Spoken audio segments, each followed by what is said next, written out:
my name is Emily, as you may or may not know, and today we are going to be talking about the girl-related trends that were popping on TikTok. Popping, slopping, and what have you.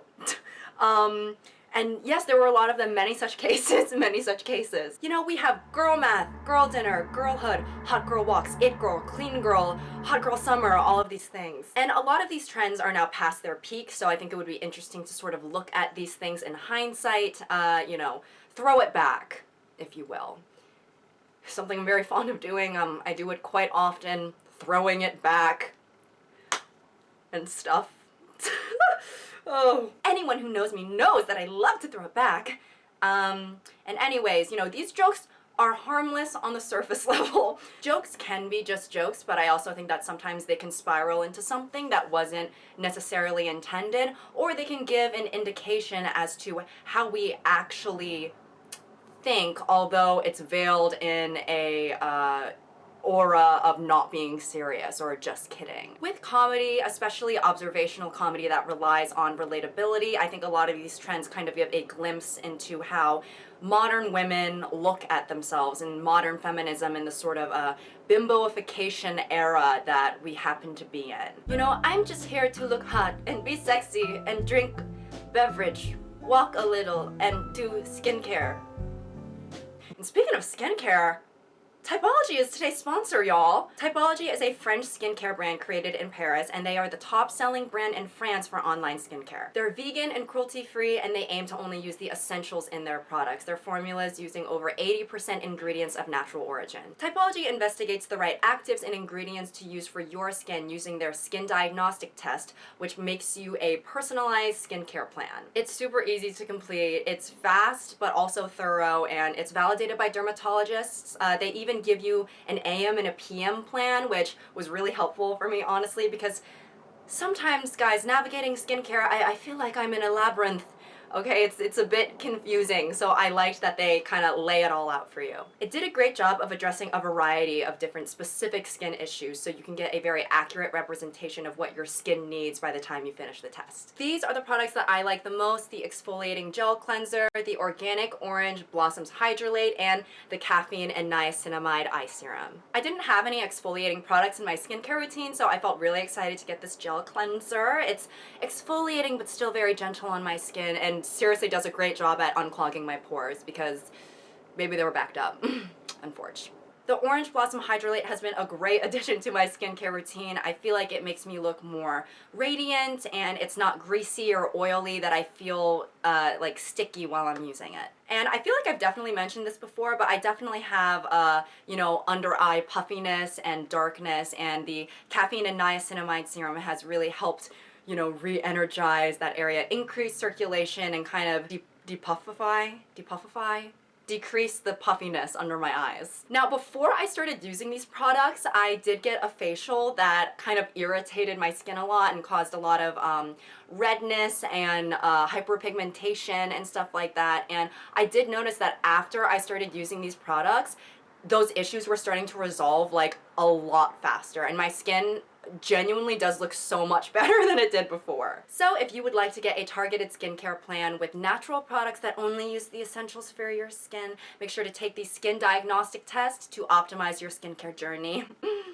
To get started, click the link down below and you can get a free Orange Blossom Hydrolate with orders over $40. And y'all, like I said, that's one of my favorite products, so. This offer is only valid for a week after this video goes live, so make sure to hop on that deal now, or maybe just like after you watch this video, go ahead and do that. And thank you again to Typology for sponsoring today's video.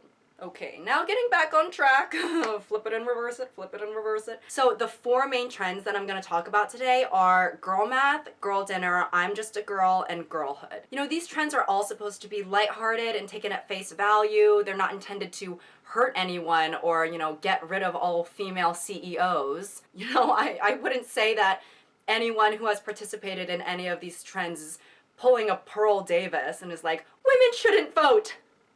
I'm sure we've all had a gag and a giggle at some of these trends. I mean, my mostly female audience Let's ask the audience, you know? I'm sure we've all laughed at, you know, these types of jokes at some point. But even when joking around, you know, I think sometimes the implications can be a little bit more significant than what was intended, and then we can inadvertently sort of uphold certain beliefs about ourselves as women that we would never overtly agree with. Women find community, you know, within each other, and that is such a beautiful thing. And what better place to congregate than TikTok? Forget about the local library, the park, okay? All those places are gonna be shut down anyway, okay? Let's meet at the FYP, baby. So to start off, girl math is basically a trend where women talk about their loopholes when it comes to finances, sort of like mental gymnastics that they do to justify spending money. Okay, so today I'm gonna teach you girl math. All right, let's hear it. So I'm returning something, so I just made money. No, if I order something using the Starbucks app and I have money preloaded to the app, and then I go order the drink, it's free.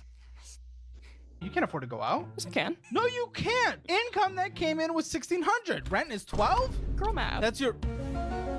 This is not a joke. I'm not treating it as a joke. I mean, Girl math. Math says it's about 80% of your income. yeah. In an article from CBS News, they state, "We've all justified unnecessary purchases before, but now social media has labeled the habit as girl math. Let's add it up. In the world of girl math, cash is not real money, buying on sale is a form of saving, and cosmetic procedures are an investment in your future self." Another popular girl math concept is that going to a concert is basically free because you purchased the ticket so long ago that it doesn't really count. It's all meant to be funny, simply bad math used to justify purchases and spending habits. It also promotes the stereotype that women are not good at math and therefore not good with money. It seems a little, you know, condescending and misogynistic, says JP Krahel. Sorry if I mispronounced that, JP. A professor of accounting at Loyola University in Maryland. "We all do it from time to time, not just girls, it's boys, men, and women." And you know, with the emergence and popularity of girl math, boy math also became a thing. Equality!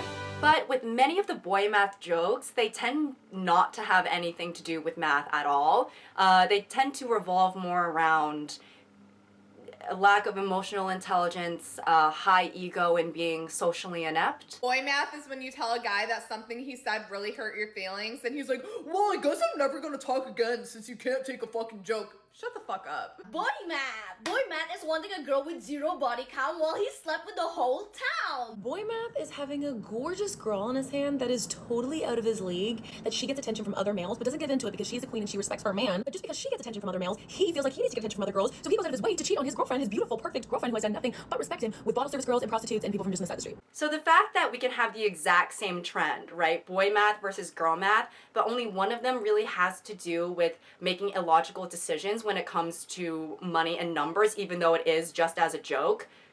It's only designated to the women, right? And this is a trend that we have, well, not necessarily we, I haven't really participated in it, but women have made amongst themselves in a sort of relatable way. Like, oh, I do this and you do this, and it's like a womanhood thing, right? It's not even men making fun of us, it's like us making fun of ourselves. And although it's not as overt, but honestly, some might argue that it just is. It's giving me the same vibe as, you know, you throw that ball like a girl, or you play like a girl, that sort of thing. I mean, girl math is basically just you budget like a girl, you know? And because this trend is sort of being framed as a sentiment that all women share, I feel like it gives men ammo and reason to believe that, yeah, we are bad with money. And, you know, and to be fair, women were more recently allowed to independently handle their finances. So perhaps if we are bad with money, that's because, baby, we just started, you know? Like, my dearly beloved, it was not that long ago that we couldn't even own a credit card. So perhaps if we truly are just fundamentally bad with money as a gender right now, it's maybe you need to give us a little more time to catch up or something. But simply, that's also just not true. Like, I don't think that spreading around the rhetoric that women are bad with money is a good thing. Because I would like to think that being fiscally irresponsible, you know, no matter the degree, isn't tied to being a girl or a woman, but this trend is sort of making it seem like that's the case. I'm just in so much debt, and I can't even feed my kids, and I try not to blame my husband for the gambling because I know that it's an addiction. Have you thought about using cash? Because it doesn't leave your bank account, so it's like it never existed. Girl math. What? Cash. It's like this thing where I know what cash is. Oh, good. I don't have any. Oh. Bad. That's bad. My rent is due in 3 days and I've been working so much overtime that I can't even think straight. Well, there is this thing called a credit card and I use it to buy basically whatever I want and the money never leaves my account, so it's kind of perfect. Girl math. You have to pay that back. What? Yeah. I think you might be in debt too. Oh. Well, I'm just not gonna think about that right now. Girl math. Okay, why am I giving you advice? You're the one who's supposed to be helping me. Are you even a real financial advisor? Yes, duh. I mean, I'm totally self-proclaimed. And now I hope you all are hungry because we're gonna be talking about girl dinner. Girl dinner. I just had an intrusive thought. I'm not gonna say what it was. Basically, it was a joke about cunnilingus. Cunning of the lingus. Anyways, so girl dinner was essentially a trend basically showing off low effort meals with, you know, minimal ingredients and prep time and cleanup and all of that stuff, which, hey, I can get with that, okay? Cooking an entire meal sometimes takes a lot of energy and baby, sometimes the tank is empty. The tank is empty. Or sometimes girl dinner is just like a bunch of random snacks and food sort of thrown together that wouldn't normally, you know, let's just say they wouldn't be paired together in a Michelin star restaurant. And I think we can all relate to this, right? You know, sometimes for dinner I'll have ramen, my last Trader Joe's chicken apple sausage slong, and a nectarine. And then, hey, I call it a night. Girl dinner, girl dinner, girl dinner, oh, girl dinner.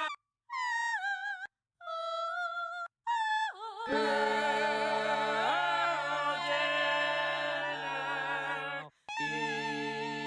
is for women.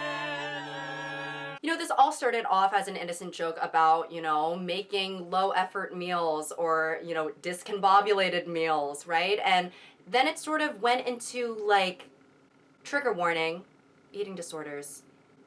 An eating disorders route. Because with peace and love, I don't think having 3 grapes, a Dorito, and a deep inhale of diet oxygen should be called girl dinner. Because, you know, whether it's a joke or not, to share girl dinner as a relatable post when the meal in question is something that even Brandy Melville would be concerned about, yeah, I don't think that's great. And honestly, you know, I'm not really surprised that a trend revolving around girls and their relationship to food, you know, took a turn down 1, 2, 3, uh-oh lane. Even though girl dinner is, you know, a joke, the lengths that people will go to become skinny is not a joke. People will get surgery, people will go on medication, people will develop eating disorders. So the fact that there is a subset of this trend where people are essentially taking a picture of their Ozempic and being like, girl dinner, that doesn't really surprise me. I'm sure some people see these girl dinner posts with like the most, let's just say,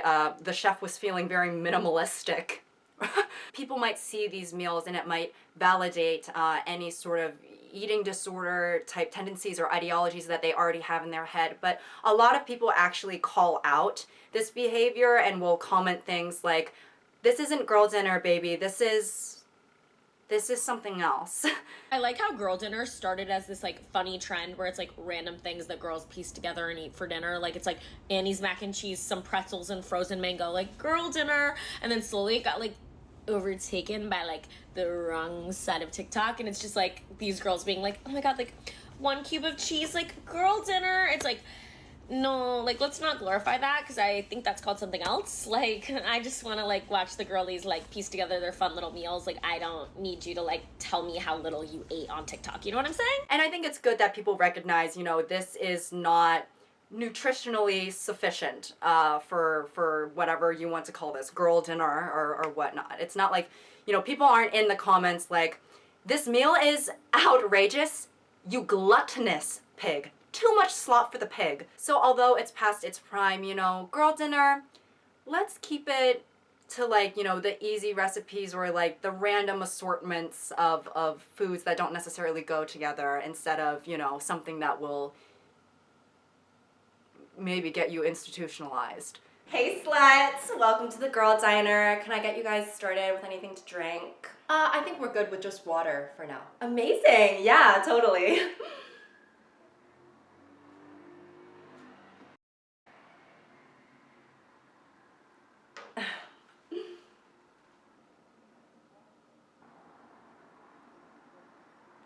Okay. Sorry, but could I also get one, please? Oh, this is for you guys to share. Oh, okay. Okay.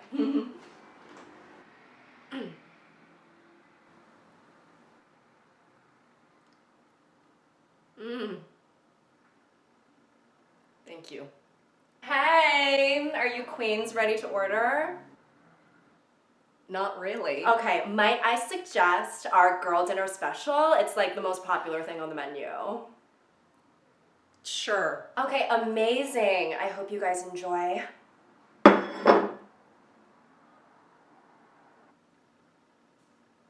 What is this? It's the girl dinner special. A multivitamin, a single slice of cucumber, and grains of black pepper. Yeah. Okay. Boner ape the tit. Oh, wow. I'm sorry, where did you find this place again? It was trending on TikTok.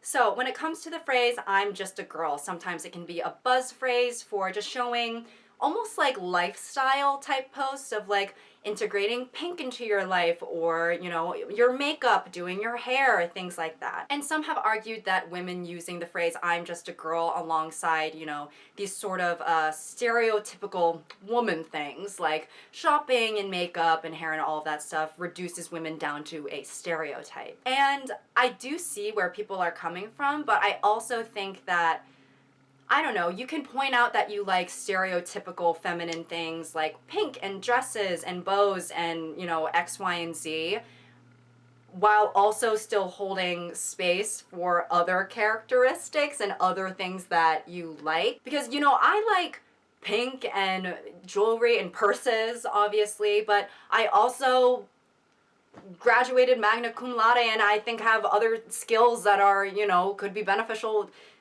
to society. Not to toot my own tit, but again, yes, I do see their point. I think if you boil anything down to the nitty-gritty of it, you can find some sort of problematic nature to literally anything, I believe. It's actually, I think one of the special skills of this generation is to find those problematic bases. For me, the negative implications come more into play when you use the phrase to avoid responsibility, excuse incompetence, or a lack of skill. I think it's more harmful to use the trend to excuse a lack of ability rather than to showcase, you know, stereotypical female interests. You know, it's used jokingly as a scapegoat for certain behaviors. Say, you know, if I scratch my car so bad it looks like I cut off Wolverine in traffic and he got road rage and took it out on my Prius. I mean, I'm just a girl.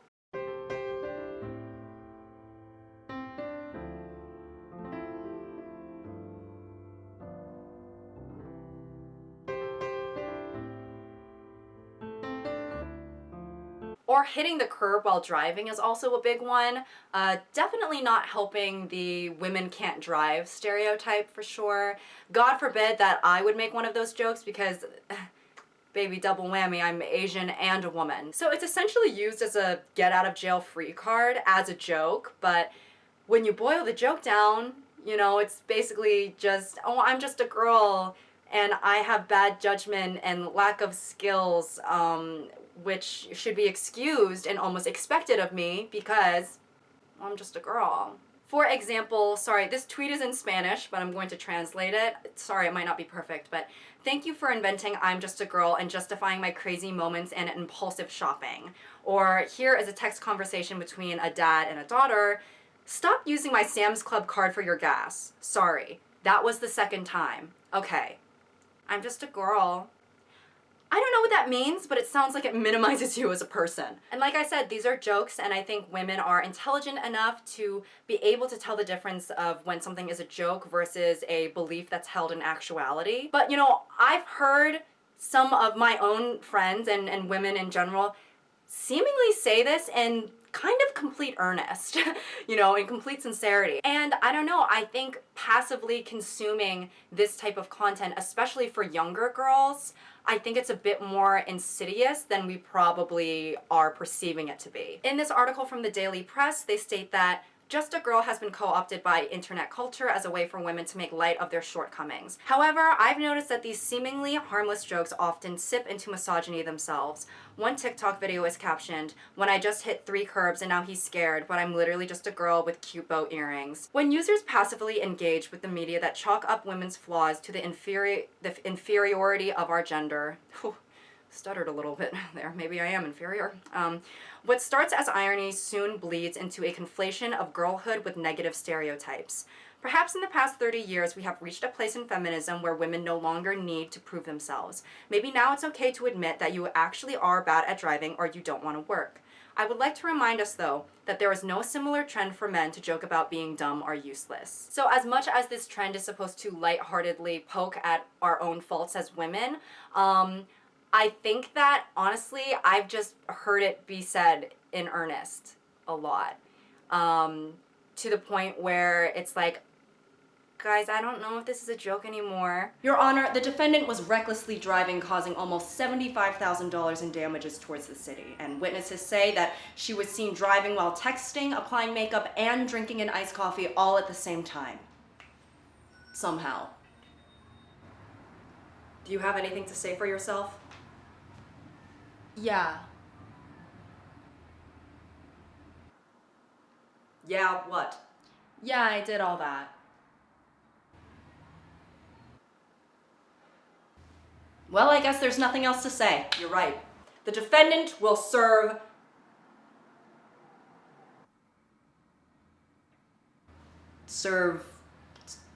what? How many years is she serving? Well, hopefully for life, because she's been doing a great job at it so far, Queen. Oh my gosh, shut up. What? Okay, hang on. What is going on here? What's going on here? We're just two contresses maximizing our joint judicial slay. Very that. Very that. What? Oh, come on, give her a break, okay? She's just a girl. I'm literally just a girl. She's a girl in a fucking literal way. It's true. Case closed, okay? Just a girl. She's a reckless driver and a threat to public safety. No, I don't think so. Girl law.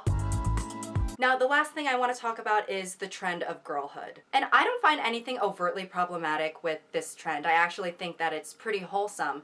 You know, I'm sure that somewhere out there someone has used this trend in a what could be deemed a problematic way, but I really haven't seen much of that, and I actually really like the trend, and sometimes it's quite moving. This is a trend that I've seen being used as a way to embrace, appreciate, and cherish certain moments or commonalities that we share as girls and women. Here are 2 things that I have observed through this trend, right? So the first thing, seeing how many of us have matured past the part of ourselves who revoked girlhood. For a lot of us when we were younger, we rejected stereotypically girly things and we wanted to distance ourselves from girlhood. I know when I was younger, I hated the color pink, okay? And I hated skirts and I hated both, like I didn't want anything to do with it. I said, yeah, that female shit, keep it away from me.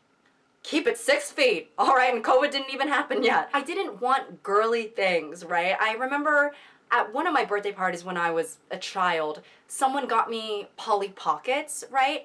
And I got visibly upset because I had been saying that I wanted a Batman action figure. And so I opened it and I said, oh, what is this?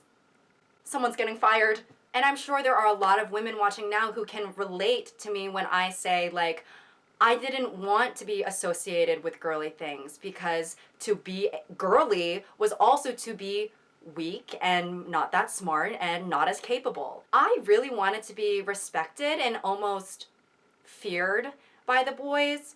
I don't know what genre of pick me that is, because I don't think I was doing it for male validation. I was like, I want you to cower. Like, why was I trying to be the alpha?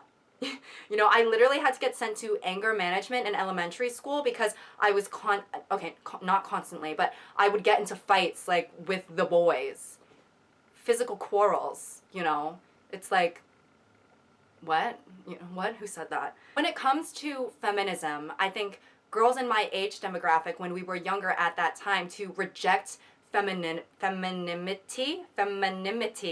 meant to reject the status quo. And I think for its time, it felt impactful. We were taught as young girls that we were weaker, not as capable, not as smart. So to adhere to being girly was to also adhere to all of those negative things. For example, I feel like, yeah, I was a try-hard in gym class. I'd be sweating my ass off and I would, you know, show up to Mrs. Piper's math class, you know, drenched in sweat, looking like I just took a dip in the pool because I was just trying really hard at kickball. I felt like I needed to prove myself and break the stereotype of playing like a girl or throwing like a girl. But when I was a young girl trying to prove myself, it wasn't even necessarily coming from a place of, let me show you that women are also, that girls are also capable and do this on behalf of like some sort of representation thing, but more like, no, I'm not like the other girls. I'm actually an outlier and I just happen to be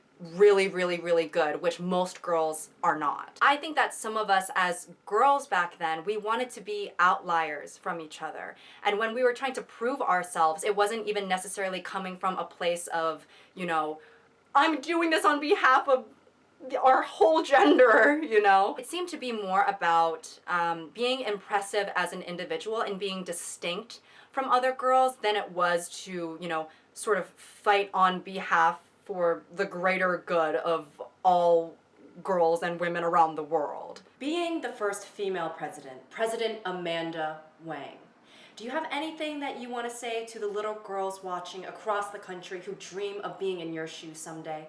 Yes, of course.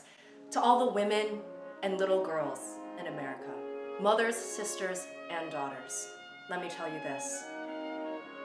You'll never be me.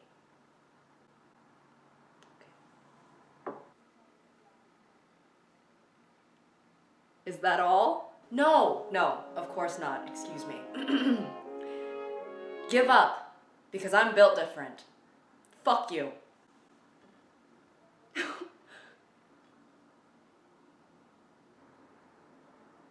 Wait, are you being for real? Yes. Why wouldn't I be? I mean, it's just... You know, I'm strong and smart and capable. Like a boy. Huh?